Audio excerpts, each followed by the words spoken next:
Horror कहानियां थी। खून की प्यास पार्ट 2।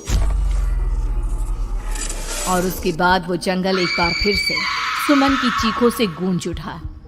लेकिन आज की रात सुमन की चीखों को सुनने वाला वहां पर कोई भी नहीं था। अगर वहां पर कोई मौजूद था तो बस हरिया, जो कि अब एक भेड़िए में बदल चुका था। सुमन के बालों को पकड़कर घसीटते हुए वो जंगल के बीचों बीच एक जगह पर ले जा रहा था। अगली सुबह गांव में।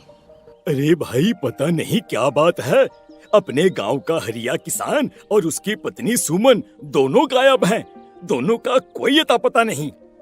अरे कैसी बातें कर रहे हो भाई, ये कब हुआ है? अरे पूरे गांव में खबर फैली पड़ी है। कल रात को दोनों खेत की तरफ जा रहे थे, लेकिन लौटकर आए ही नहीं। तो हो सकता है अपने खेत पर होंगे। पूरा गांव ढूंढ कर आया है भाई। जानते हो क्या मिला वहाँ पर? क्या हुआ भाई? क्या मिला? बताओ हमें, क्या मिला? अरे हरिया की पत्नी सुमन के कपड़े पड़े हुए थे। शरीर का एक एक कपड़ा फटा हुआ झोपड़ी के बाहर पड़ा था, लेकिन दोनों पति पत्नी का कोई पता ठिकाना नहीं था। अरे भाई, लेकिन उसका जो दोस्त है ना रामू किसान, उससे पता करके आते हैं ना। अब तक तो दोनों साथ ही खेत पर जाया करते थे। हाँ, हमें उसके घर जाना चाहिए भाई। चलो वहाँ चलते हैं, चलो। वो सारे लोग रामू के घर पर पहुंचते हैं। रामू अपने घर के बाहर बैठकर हुक्का पी रहा था। आज सारे के सारे लोग टोली बनाकर मेरे घर क्यों आ रहे हैं? क्या कोई मर गया क्या भाई? अरे कैसी बातें कर रहे हो? तुम्हारा सबसे अच्छा दोस्त हरिया और उसकी पत्नी गायब है और तुम यहाँ बैठकर हुक्का पिए जा रहे हो, हैं? रामू ने अजीब सी नजरों से उन सब गांव वालों की तरफ देखा, जिसकी वजह से वो लोग एक बार के लिए डर गए। गायब है? अरे गायब नहीं है, मुक्ति मिल गई है। उन दोनों को मुक्ति मिली है। इस दुनिया में आकर हर इंसान पाप करता है और उसे उसके पापों के लिए मुक्ति मिलना बहुत जरूरी है। अरे ये कैसी बहकी बातें कर रहे हो भाई, हैं? और इसका चेहरा अजीब सा क्यों लग रहा है? लगता है दोस्त के मरने का गम बैठ गया है। पागल हो गया है शायद ये पागल। ये बात सुनते ही रामू चीख कर जोर से चिल्लाते हुए कहता है, पागल मैं नहीं हूँ, पागल तुम सब हो। और ये शैतानी जंगल अब तुम में से किसी को नहीं छोड़ने वाला, सबको खा जाएगा। याद रखना मेरी बात। शैतानी जंगल? कैसा शैतानी जंगल? लगता है रामू पागल हो चुका है। हमें यहाँ से चलना चाहिए भाई। चलो। तभी रामू की पत्नी बाहर आती है। नहीं, आप लोग इनकी बात का बुरा मत मानिए। 2 दिन पहले हरिया के साथ खेत पर गए थे। जब से वहाँ से आए हैं तब से ऐसी ही बातें कर रहे हैं। भगवान जाने ऐसा क्या देख लिया उन्होंने, खेत में कुछ भी बड़बड़ाते रहते हैं। लेकिन गांव के लोगों ने कमला की कोई बात नहीं सुनी और वो सब वहां से चले गए। रात अब धीरे धीरे ढलने लगी थी। तभी अचानक किसी ने धीमी सी आवाज में रामू को पुकारा। रामू, आ जाओ, मैं तुम्हारा इंतजार कर रहा हूँ। और सुनो, अपनी पत्नी को साथ लेकर आना, नहीं तो काम अधूरा रह जाएगा। ये आवाज सुनते ही रामू के चेहरे पर शैतानी मुस्कुराहट आ जाती है। वो धीमे कदमों से अपने घर के अंदर आता है। क्या हुआ? तबीयत ठीक है ना अब आपकी? मैं तुझे अपने साथ खेत पर ले जाने आया हूँ, चल। मैं तुम्हारे साथ कहीं नहीं जाने वाली। मुन्ना गहरी नींद में सो रहा है और उसे अकेला छोड़कर मैं तुम्हारे साथ खेत पर नहीं आ सकती। वैसे भी तुम्हारे उन खेतों में भगवान जाने कौन सा राक्षस घूम रहा है, मुझे तो डर लगता है। रामू गुस्से में दांत पीसता अपनी झोपड़ी से बाहर आ जाता है और कमला गहरी नींद में अपने बच्चे के साथ सो जाती है। तभी अचानक रात को रामू की झोपड़ी के ऊपर एक साया वही गाना गुनगुनाते हुए घूमने लगता है जो हरिया के मोबाइल में बजा करता था। मैं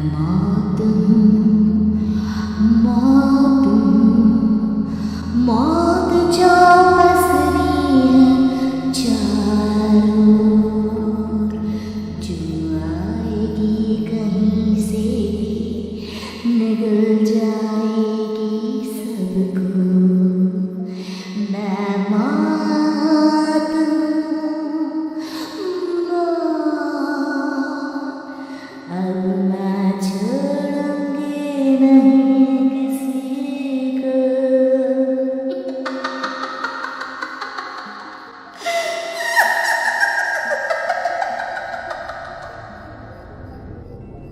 ये आवाज सुनकर रामू की पत्नी कमला की आंख खुलती है और वो देखती है कि उसका मुन्ना अपनी जगह से गायब था।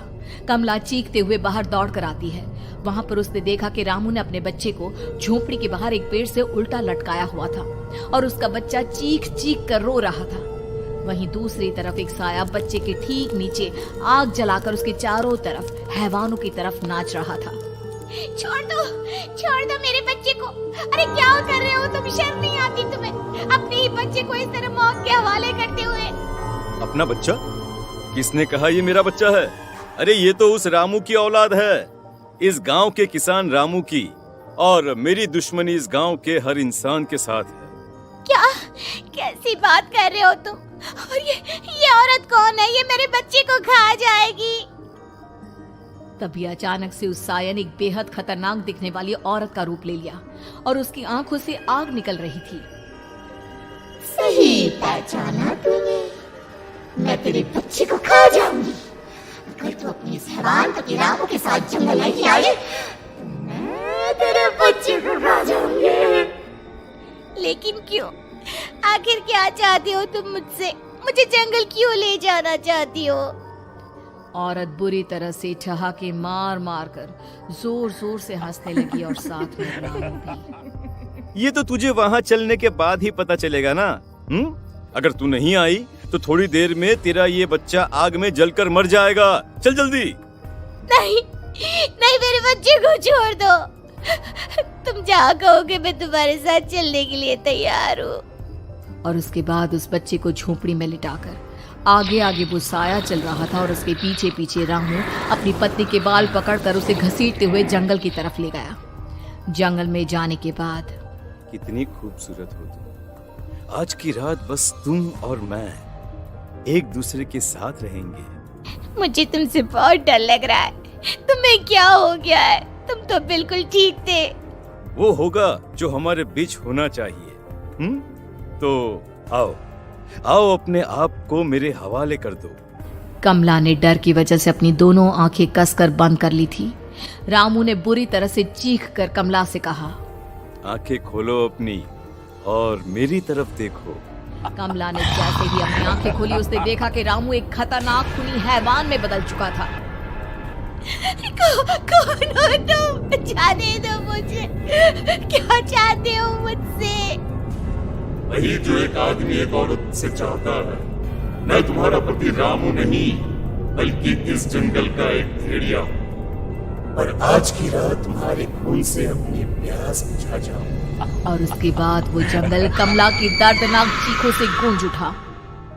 अगली सुबह कमला के कपड़े भी जंगल में उसी तरह पाए गए जैसे कि सुमन के पाए गए थे। इस घटना के बाद पूरे गांव में दहशत का माहौल था। अपने माँ बाप की मौत और गांव में हो रहे इस तरह की घटनाओं की खबर सुनकर किशन शहर से गांव लौट आया था। अपने माँ बाप की बेदर्द मौत की वजह से वो बहुत परेशान था। तभी अचानक उसे अपने घर में खाट के नीचे पड़ा हुआ वो मोबाइल फोन मिला जो उसने अपने पापा हरिया को गिफ्ट किया था। अरे कितने प्यार से पापा के लिए मोबाइल फोन लेकर आया था। इसे एक दिन भी काम में नहीं ले पाए। और आखिर कौन है जो गांव में इस तरह की हत्याएं कर रहा है? क्या है इन सब के पीछे? क्या है? मुझे पता करना ही होगा, वरना एक दिन पूरा का पूरा गांव खाली हो जाएगा। इस गांव में एक भी जिंदा इंसान नहीं बचेगा। गांव के लोगों की मदद करने के इरादे से किशन अपने गांव से दूर एक दूसरे गांव में बहुत बड़े तांत्रिक के पास मिलने के लिए गया। तांत्रिक बाबा, अब आप ही कुछ उपाय बता सकते हैं। भगवान जाने हमारे गांव को किसकी नजर लग गई है। नजर नहीं लगी है, किसी ने तुम्हारे गांव को बद्दुआ दी है। किसी सताई हुई आत्मा का प्रकोप है और अब वो पूरे गांव में किसी को नहीं छोड़ेगी जब तक उसकी आत्मा को शांति नहीं मिल जाती। अरे लेकिन ऐसा कौन है बाबा? किसकी आत्मा है और कैसे मिलेगी उसे शांति? मौत है मौत, कहीं से भी आएगी और सबको निगल जाएगी। इससे बचने का सिर्फ एक ही उपाय है, लेकिन उस उपाय को करना आसान नहीं होगा। जो भी उस उपाय को करने की कोशिश करेगा उसकी जान जा सकती है।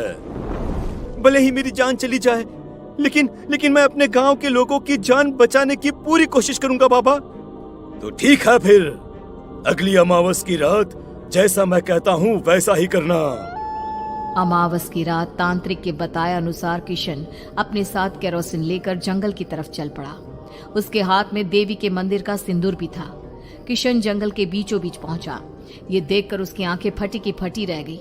वहां एक उबलते पानी का तालाब था और कई लोगों की लाश लटक रही थी। किशन के माँ बाप की लाश भी वहीं थी। माँ, बापू, क्या हो गया? ये क्या हो गया? तभी वहां पर एक औरत और आदमी आते हैं। उन्हें देखकर किशन चौंक जाता है। गोपाल काका, आपकी तो 5 साल पहले मौत हो गई थी। और निर्मला काकी, आप? मौत तो हो गई थी, लेकिन तुम ये नहीं जानते कि हमारी मौत कैसे हुई थी। क्या कहना चाहते हैं आप? कुछ नहीं, बस ये जान लो कि अब इस गांव में कोई जिंदा नहीं बचेगा। लेकिन क्यों काकी? क्योंकि 5 साल पहले इन गांव वालों ने मुझे डायन बताकर पत्थर मार मार के मार डाला। मेरी कोई गलती नहीं थी। गांव का एक बच्चा क्या लापता हुआ, सारा इल्जाम मेरी पत्नी पे डाल दिया। और जब मैंने निर्मला की जान बचाने की कोशिश की तो मुझे भी मार डाला। आपके साथ ये बहुत गलत हुआ काकी, लेकिन आप जो कर रहे हैं वो भी सही नहीं है ना? तुम यहाँ से चले जाओ वरना तुम भी नहीं बचोगे। हमारी आत्मा पिछले 5 साल से मुक्ति के लिए भटक रही है। चले जाओ यहाँ से। मौका देखकर किशन सिंदूर उन दोनों के ऊपर डाल देता है। उनका शरीर जलने लगता है और वो भयानक तरीके से चिल्लाने लगते हैं। अगले ही पल किशन उनके ऊपर केरोसिन डाल देता है और वो दोनों जल जाते हैं। किशन अपने माँ बाप और दूसरी लाशों का अंतिम संस्कार करवाता है और अपने घर लौट आता है, लेकिन वो अभी भी इस बात से अनजान है कि मोबाइल अभी भी बज रहा था। मैं मौत हूँ।